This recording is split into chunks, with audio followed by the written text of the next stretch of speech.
എന്താ ഉണ്ണിയെ? ഒന്നുമില്ല സാർ. ഇനി എന്താ? ഈ ചപ്പാരപ്പറമ്പിൽ കുപ്പം ഭാസ്കരൻ മരിച്ചല്ലോ. ദൈവമേ, മരിച്ചു പോവും. അതിന്റെ സർട്ടിഫിക്കറ്റിന് വേണ്ടിട്ട് കുടുംബാപേക്ഷ തന്നല്ലോ. തന്നല്ലോ, അത് കൊടുത്തൂടെ? അതെ, അല്ല അത് ഞാൻ അന്വേഷിക്കാൻ പോയല്ലോ. അപ്പൊ വീട്ടിൽ നിന്നല്ലല്ലോ മരിച്ചത്. വീട്ടിൽ നിന്നല്ല മരിച്ചത്. അതെ, ആശുപത്രിയിൽ പോയി അന്വേഷിച്ചു അല്ലേ? ആശുപത്രിയിൽ നിന്നല്ല മരിച്ചത്. ആശുപത്രി നല്ലേ? വീട്ടിൽ നിന്നല്ല, ആശുപത്രിയിൽ നിന്നല്ല മരിച്ചത്. പിന്നെ എവിടുന്നാ മരിച്ചത്? പിന്നെ എവിടുന്നാ മരിച്ചത്? അല്ല, വീട്ടിൽ നിന്ന് ആശുപത്രിക്ക് കൊണ്ടുപോയി കാണുമല്ലോ. അതെ, അപ്പൊ ഒരു പക്ഷേ വണ്ടിയിൽ വെച്ച് മരിച്ചു കാണും. അതെങ്ങനെ സാറിന് മനസ്സിലായത്? എടാ, വീട്ടിൽ നിന്നല്ല മരിച്ചത്, ആശുപത്രിയിൽ നിന്നും അല്ല. പിന്നെ എവിടുന്നാ? പിന്നെ എവിടുന്നാ? വണ്ടിന്നല്ലേ സ്വാഭാവികമായിട്ട് മരിച്ചിട്ടുണ്ടാവുക. സ്വാഭാവികമായിട്ട് വണ്ടിയിൽ നിന്നായിരിക്കുമല്ലോ മരിച്ചിട്ടുണ്ടാവും. പിന്നെ എന്താണ് ഒരു സംശയം? നീ ഒരു കാര്യം ചെയ്യ്, ആ വണ്ടിയുടെ ഡ്രൈവറെ കണ്ടുപിടിക്കുക. എന്നിട്ട് അയാളുടെ ലൈസൻസ്, ആ വണ്ടിയുടെ ബുക്കും പേപ്പറും, അയാളുടെ ഒരു സാക്ഷ്യപത്രം, അത്രയും വാങ്ങിച്ചു കഴിഞ്ഞാൽ നമുക്ക് കൊടുക്കാം. സാക്ഷ്യപത്രം? അത് സാറേ അത് ചെയ്യുവോ? സാർ എന്റെ ഉത്തരവാദിത്തം സാറേ. അതോ ഇത് വേറെ ആരെങ്കിലും ഏൽപ്പിക്കണോ? വേണ്ട സാറേ. ഇനി എന്റെ അടുത്തേക്ക് വന്നു കഴിഞ്ഞാൽ നിന്റെ ഡെത്ത് സർട്ടിഫിക്കറ്റ് ഞാൻ ഇവിടെ ഉള്ളൂ. സാറേ വേണ? അത് ഈ വണ്ടിക്കാരൻ നമ്പർ സംഘടിപ്പിച്ചു തരാൻ പറ്റും? അത് ആരോടെങ്കിലും ചോദിച്ച് കണ്ടുപിടിക്കണം എന്ന് എനിക്കറിയോ. സാറേ ഇറങ്ങി പോടോ. ഒരു ഡെത്ത് സർട്ടിഫിക്കറ്റ് കൊടുക്കാൻ വേണ്ടിയിട്ടാണ്. അപ്പൊ നമ്മളിവിടെ പറഞ്ഞത് പിന്നെ വനം വകുപ്പിലൊക്കെ അറിയിക്കണം. അപ്പോ ഈ തോക്ക് അല്ലെങ്കിൽ പിന്നെ ഒരു കാര്യം ചെയ്യാം, ഈ വെടിവെക്കാൻ അറിയുന്ന ഏതെങ്കിലും ആളുകൾ ആ പ്രദേശത്തുണ്ടെങ്കിൽ അവരോട് പോയി പറഞ്ഞാലും മതി. അത് മതിയാവോ? അങ്ങനെ ആരെങ്കിലും ഉണ്ടോ? പിന്നെ നമ്മള് തോക്കിന് കളക്ടറേറ്റിൽ പോയി അപേക്ഷയൊന്നും കൊടുക്കേണ്ട കാര്യങ്ങളില്ല. ആളുണ്ട്. അതാരാ? സാറേ, നമ്മുടെ retired ASI Sugathan sir. Sugathan sir? അതെ അതെ, സുഗതൻ സാറ് തോക്കുകൊണ്ട് ലൈസൻസ് ഉള്ള ആളാ. മതിയല്ലോ. പോലീസിൽ പണ്ട് മികച്ച മറ്റേ ഷൂട്ടിങ്ങിന് അതിന്റെ ഇതൊക്കെ വാങ്ങിച്ചിട്ടുള്ള ആളാ. പക്ഷെ അയാൾക്ക് എന്തെങ്കിലും കൊടുക്കേണ്ടി വരും. അത് കൊടുക്കാം, അത് കായുമ്പോ കൊടുക്കാം. ഇതിന് പ്രശ്നമില്ല, അത് മതി. ASI സുഗതൻ. പറയല്ലേ? അതെ, സുഗതേട്ടൻ ഏറ്റു കഴിഞ്ഞാ പിന്നെ എന്റെ പുരയിടത്തില് പന്നിന്നല്ല പാച്ചാരി ശല്യം പോലും ഉണ്ടാവില്ല. അത് മതി. ഈ സുഗതേട്ടനെ പോലെ വെടിവെക്കാൻ ഉന്നുള്ള വേറൊരു മനുഷ്യൻ തോക്കുള്ള ഒരാൾ ഈ പ്രദേശത്തില്ല. ഒരാൾ ഇത്രയും പ്രായമെങ്കിൽ ഇപ്പോഴും പയറുമണി പോലെ. പയറായാലും പപ്പടായാലും വേണ്ടില്ല, വെടിവെച്ച് കൊല്ലണം. അതൊക്കെ പുള്ളി ഏറ്റുന്നേ. സുഗതേട്ടോ, സുഗതേട്ടോ. ഉണ്ട് ഭാഗ്യം.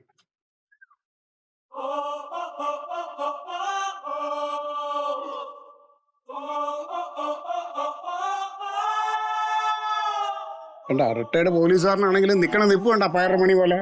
ഞാൻ പറഞ്ഞ നമസ്കാരം. നമസ്കാരം. കേറിക്ക്.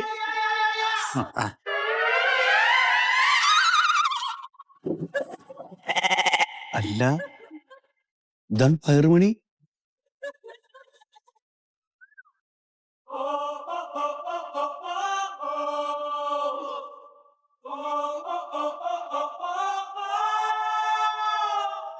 റിട്ടയർഡ് പോലീസുകാരനാണെങ്കിലും നിക്കണ നിപ്പ് കണ്ട പയറുമണി പോലെ.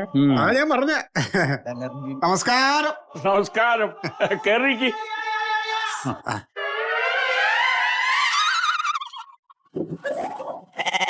അല്ല, ഇതാണ് പയറുമണി. അല്ല, അത് കാര്യമാക്കണ്ട. തോക്ക് കൈ കിട്ടിയ ആള് പുലിയാ. അല്ല, പുലിയല്ല, വേട്ടക്കാരൻ, വെടിക്കാരനാ. എന്താ മന്മത അവിടെ കേറുക? വന്ന് ഇരിക്കേട്ടോ.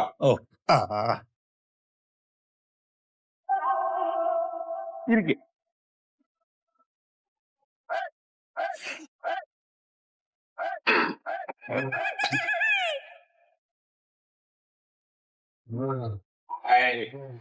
നിങ്ങള് മഴയും കൊണ്ടാ വന്ന്? മഴ പെയ്യാൻ തുടങ്ങിയല്ലോ. അല്ല, മഴ ഇപ്പൊ ഇടക്കിടക്ക് ഉണ്ടല്ലോ. അതെ. മൊയ്തു നമ്മ കൊട എടുത്തില്ലല്ലോ. മഴയെല്ലാം മഴ ചോർന്നിട്ട് പോവാലോ. പതുക്കെ പോയാ മതി. നമുക്ക് പഴയ കാര്യങ്ങളൊക്കെ സംസാരിച്ചിങ്ങനെ ഇരിക്കാലോ. എന്താ മെമ്പർ, എന്താ വന്നേ? സുഖേട്ടാ, ഈ പന്നികളെ കൊണ്ട് ഭയങ്കര ശല്യം. പിന്നെ ഈ പന്നികളെ കൂടെ കൂട്ടാതിരുന്നാ പോരെ? അല്ല, ഇതല്ല കാട്ടുപന്നി. കാട്ടിലെ പന്നികളെ ഒരുപാട് ഇറങ്ങിയിട്ടുണ്ട്. അതെ അതെ അതെ. അപ്പൊ ഈ മൊയ്തുവിന് കുറച്ച് കൃഷിയുണ്ടേ, കപ്പയും വാഴയും. ഇതുങ്ങൾ ഇറങ്ങിയിട്ട് അങ്ങ് നശിപ്പിച്ചു കളഞ്ഞു കംപ്ലീറ്റ്. 1.5 ഏക്കർ ഭൂമിയിൽ കഷ്ടപ്പെട്ട് കൃഷി ചെയ്താ തുമ്പുമാലില്ലാണ്ടാക്കിയ നായ്ക്കള്. പന്നികളോ അതോ നായ്ക്കളോ? അല്ല, പന്നികളാണ്. പിന്നെന്തിനാ ഈ നായനെ പറയുന്നത്? അല്ല അത് രോഷം കൊണ്ട് പറഞ്ഞു പോണ. അങ്ങനെ പാടില്ല. എന്താണോ ചെയ്തത് അത് കറക്റ്റ് ആയിട്ട് പറയണം. പന്നിയാ 2 വാക്ക് പാടില്ല കേട്ടോ. ഒറ്റ കുറ്റി വാഴ വെച്ചില്ല, എല്ലാം കളഞ്ഞു പോയി. അപ്പൊ അതുകൊണ്ട് സുഖതേട്ടൻ ഞങ്ങളൊന്ന് സഹായിക്കണം. ആ, ഈ പ്രദേശത്ത് തോക്കുള്ള ആളാണല്ലോ സുഖതേട്ടൻ, ലൈസൻസ് ഉള്ള ആളാണല്ലോ സുഖതേട്ടൻ. പിന്നെ വെടിവെക്കാൻ ഈ പ്രദേശത്ത് ഏറ്റവും ഉന്നുള്ള ആളും സുഖതേട്ടനാണ്. അപ്പൊ അതുകൊണ്ട് തന്നെ സുഖതേട്ടൻ ഒന്ന് ഒരു ദിവസം വന്നിട്ട് ഈ നായ്ക്കളെ ഒന്ന് വെടിവെച്ച് കൊല്ലണം. അങ്ങള് ആ പന്നികളെ ഒന്ന് വെടിവെച്ച് കൊല്ലണം. ഞാൻ വന്നിട്ട് ആ വെടിവെച്ച് കൊല്ലണം. ആ സാർ ഒരുപാട് നൈറ്റ് ഡ്യൂട്ടി ചെയ്ത ആളല്ലേ, സാർ ഒന്ന് രാത്രി വന്നിട്ട് ആ പന്നികളൊന്ന് കൊന്നു തരണം. അല്ല അതിന് എന്താ മാണ്ടേച്ചോ നമ്മള് തരും. അത് ചെയ്യും.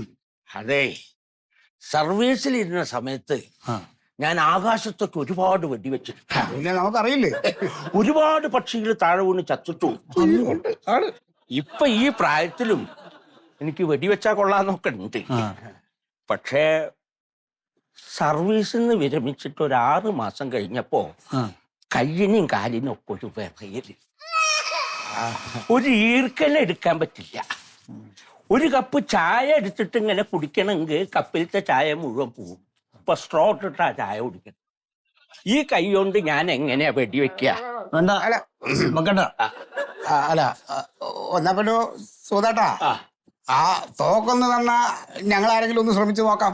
ആരും അങ്ങനെ തോക്ക് വേറെ ആൾക്ക് കൊടുക്കാൻ പറ്റില്ല. എന്തെങ്കിലും അനർത്ഥം സംഭവിച്ചാൽ അതിന്റെ ഉത്തരവാദി ഞാനാവില്ലേ? പിന്നെ ഈ വന്യമൃഗങ്ങളെ വെടിവെക്കുക എന്ന് പറഞ്ഞാൽ നമ്മൾ തോക്കെടുത്തിട്ട് ഇങ്ങനെ ഉന്നം വെക്കൂലേ, ഉന്നം വെച്ചിട്ട് നമ്മള് എന്ന് പൊട്ടിക്കുമ്പോ ഇത് ഓടിക്കളയും. എപ്പോഴാണ് ഓടുക എന്ന് പറയാൻ പറ്റില്ല. അപ്പൊ ഈ ഉന്നം തെറ്റിയിട്ട് അപ്പുറത്ത് നിൽക്കണ വല്ല ആടിനോ പശുവിനോ കൊണ്ടാൽ നമ്മൾ നഷ്ടപരിഹാരം കൊടുക്കേണ്ടി വരില്ലേ? അതുകൊണ്ട് എന്താ ചെയ്യേണ്ടതെന്ന് വെച്ചാൽ വെടിവെക്കാൻ അറിയാവുന്ന ചെറുപ്പക്കാര്, ലൈസൻസ് ഉള്ളവര്, തോക്കുള്ളവരുണ്ടോ എന്ന് അന്വേഷിക്കുക. എന്നിട്ട് അവരെ കണ്ടിട്ട് പന്നികളെ കൊല്ലാം. നമുക്ക് ഏതെങ്കിലും കൊട്ടേഷൻ സംഘത്തിന് പോയി കാണാം. എന്താ ഇത് പറയണേ? പന്നി എവിടെയും കൊട്ടേഷൻ സംഭവം അല്ല സുഖതേട്ടൻ ഇത്രയും വയ്യായിക കാര്യം ഞാൻ അറിഞ്ഞില്ല. അങ്ങനെ തന്നെയാണ് ഈ നേതാക്കന്മാരുടെ ഒക്കെ സ്ഥിതിയാണേ. വോട്ട് ചോദിച്ചു വന്നിട്ട് അങ്ങോട്ട് പോയതാ, പിന്നെ എപ്പോഴാ വരുന്നത്? പക്ഷെ മന്മതാ, അടുത്ത ഇലക്ഷന് എനിക്ക് മന്മഥന് വോട്ട് ചെയ്യാൻ പറ്റുമോ എന്നറിയില്ല. എന്താ? ഞാൻ മന്മഥന്റെ ചിഹ്നം നോക്കിയിട്ട് ഇങ്ങനെ വോട്ട് ചെയ്യുമ്പോ അത് ചിഹ്നം മാറി വേറെ ഒന്നിലാവുമോന്ന് എന്റെ സംശയം. അപ്പൊ വെടിവെക്കാൻ അല്ല, മറ്റേ പോയിട്ട് അതിന്റെ മാർഗം എന്തായാലും നോക്ക്. പിന്നെ ഞങ്ങള് അല്ല, ഇനിയിപ്പൊ ആരെയും കിട്ടിയില്ലെങ്കിൽ ഞാൻ വരാം. ഞങ്ങൾ അറിയിക്കാം. മഴ പോയി. ഇത്രയും അവസ്ഥയൊക്കെയാണെന്ന് ഞാൻ അറിഞ്ഞില്ല കേട്ടോ. വെറുതെ സമയം കുറച്ച് വേസ്റ്റ് ആയി. ശരി എന്നാ.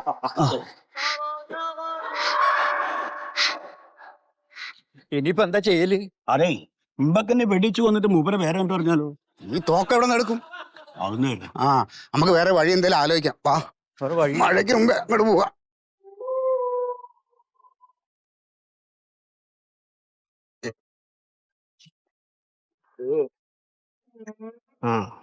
എന്തൊരു മഴയാണല്ലേ? അല്ലടോ, കാലാവസ്ഥക്കാര് പറഞ്ഞേക്കണ വരൾച്ച എന്നാണല്ലേ? കാലാവസ്ഥക്കാരുടെ അവസ്ഥ നിനക്കറിയില്ല. കാലാവസ്ഥ നിരീക്ഷണ കേന്ദ്രം മഴ പെയ്യില്ല എന്ന് പറഞ്ഞു കഴിഞ്ഞാൽ നമ്മൾ ചിന്തിക്കേണ്ടത് മഴ പെയ്യുന്നാണ്. മഴ പെയ്യുന്ന് പറഞ്ഞാൽ മഴ പെയ്യൂല. പിന്നെ ഈ കാലാവസ്ഥ അറിയാൻ അവിടെ നിരീക്ഷണ കേന്ദ്രത്തിലൊന്നും പോണ്ട. മുറ്റത്തിറങ്ങിയത് ഇങ്ങനെ നോക്കി കഴിഞ്ഞാണ്ടല്ലോ, മഴക്കാറുണ്ടെങ്കിൽ മഴ പെയ്യും, ഇല്ലെങ്കിൽ മഴ പെയ്യില്ല. അത്രയേ ഉള്ളൂ സംഭവം. പക്ഷെ ഇതൊരു ന്യായ മഴയുണ്ടോ? റോഡൊക്കെ നോക്കിയേ മുങ്ങിപ്പോയി. അവിടെ മാത്രമല്ല, വീടിനകത്തും വെള്ളം കയറി. നിന്റെ വീടിനകത്ത് വെള്ളം കയറിയോ? അങ്ങനെ അവസ്ഥ കേട്ടോ. ഇത് ഇങ്ങനെ 2 ദിവസം തുറന്നാലേ വെള്ളം കയറി കഴിപ്പായിരുന്നു എനിക്ക്. അതാ പണിയായിരിക്കുമല്ലോ. അല്ല പണി നീക്കാറില്ലേ ഇപ്പൊ? ഒരുപാട് എവിടെ പോണ്ട? നമ്മളെ രാഘവട്ടിന് മോചനും പോലീസ് പിടിച്ചത്. എന്തിന്? അവരതാ കാട്ടുപന്നി അടിച്ചു പോലും. ഇപ്പൊ അവരോടെ അവരിപ്പോ പോലീസിന്റെ അവിടെ വാ. അപ്പൊ കാട്ടുപന്നി എല്ലാം ഉണ്ട് അവിടെ. അപ്പൊ പന്നിനെ കൊന്ന കേസാ? ഇവിടെ കേസാണ്. നിങ്ങൾക്ക് അറിഞ്ഞൂടാ കേസാണ്.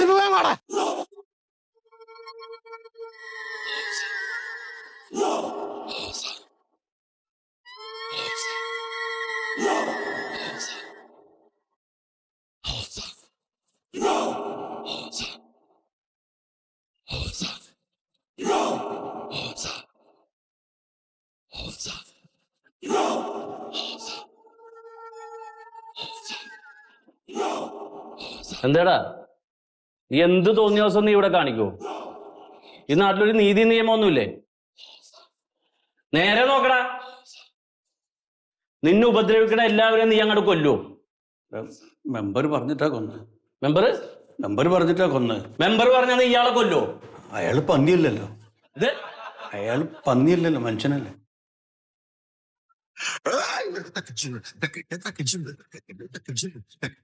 ഇവൻ എന്തിനെ കൊല്ലണമെന്ന് പറഞ്ഞാലും താൻ കൂടെ നിൽക്കുവോ?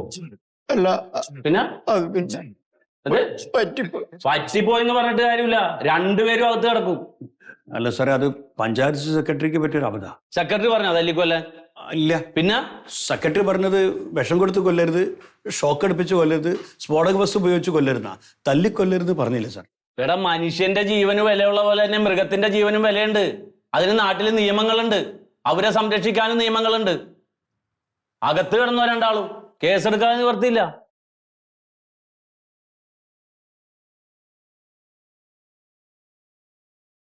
സാറേ, ഞാനൊരു കാര്യം ചോദിക്കട്ടെ. ഈ മനുഷ്യന്റെ ജീവനും സ്വത്തിനും സംരക്ഷണം നൽകണം എന്നാണല്ലോ ഭരണഘടന പറയുന്നത്. സാറേ, അങ്ങനെ ജീവനും സ്വത്തിനും ഭീഷണിയായ ഒരു മൃഗത്തിനെയാണ് നമ്മൾ കൊന്നത്. ഒരു മൃഗത്തിന്റെ വില പോലും ഇല്ല സാറേ മനുഷ്യന്റെ ജീവന്.